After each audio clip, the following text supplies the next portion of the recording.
قیادت کی بات ہوئی، سربراہی کی، میں نے بڑی وضاحت سے بات کی. حسین آپ کیسے قائد تھے، سربراہ کیسے تھے، آپ کی صفات میں چاہتا ہوں طالب علم کو بتائیے. شکریہ. میرا خیال ہے کہ دنیا میں جہاں بھی کسی خاندان کی کوئی سربراہی کرتا ہے تو اس کے دل میں چند بنیادی خواہش ہوتے ہیں. جی. نمبر ایک تو یہ ہوتا ہے کہ اس خاندان کا جو امیج ہے سوسائٹی کے اندر، سربراہ خاندان نہ صرف اس کی حفاظت کرتا ہے بلکہ اس کو فروغ دیتا ہے.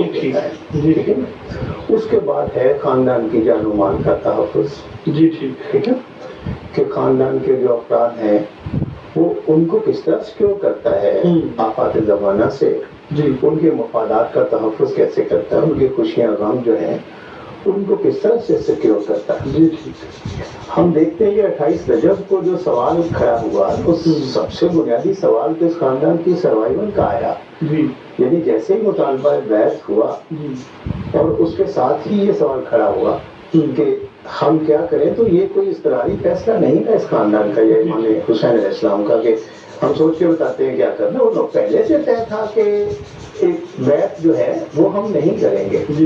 اچھا، پھر یہ بھی ہم دیکھتے ہیں کہ سربراہ جو ہے کچھ فیصلے کرتا ہے لیکن ہم دیکھتے ہیں کہ خاندان کے لوگ بعض کا تو ان فیصلوں کے ساتھ ہی نہیں ہوتے. جی. بعض کا وہ فیصلے جو ہیں آگے چل کے پچھتاوے کا شکار ہو جاتے ہیں. جی. لیکن جو فیصلے امام حسین علیہ السلام کرتے ہیں ہم دیکھتے ہیں اس سے پہلے بھی اور اسی دن تمام بھائی بہن اور آل جعفر، آل عقیل، جو خاندان نبوت، سب کو جمع کیا گیا اور سب کے سامنے یہ سوال رکھا گیا اور سب نے انکار کر دیا کہ ہم بیعت نہیں کریں گے. یکسوئی ہے. ان کے فیصلوں کو نہ صرف وہ جو فیصلے کرتے ہیں ان کو پورا خاندان نہ صرف اس پہ آمین کہتا ہے بلکہ پیچھے کھڑا ہوتا ہے. اور آپ دیکھیں کہ اس کے بعد پھر فیصلہ ہوا کہ یہاں سے مکے جایا جائے.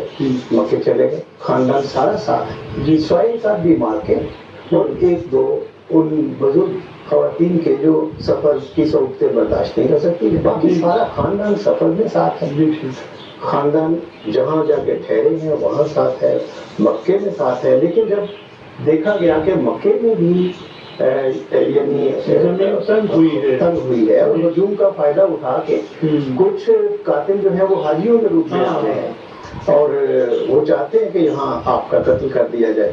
اور امام بہرحال قتل ہونے سے تو مولا نہیں ڈر رہے. وہ تو انہیں معلوم ہے کہ انکار کا رستہ جاتا ہی موت کی طرف. اللہ اکبر.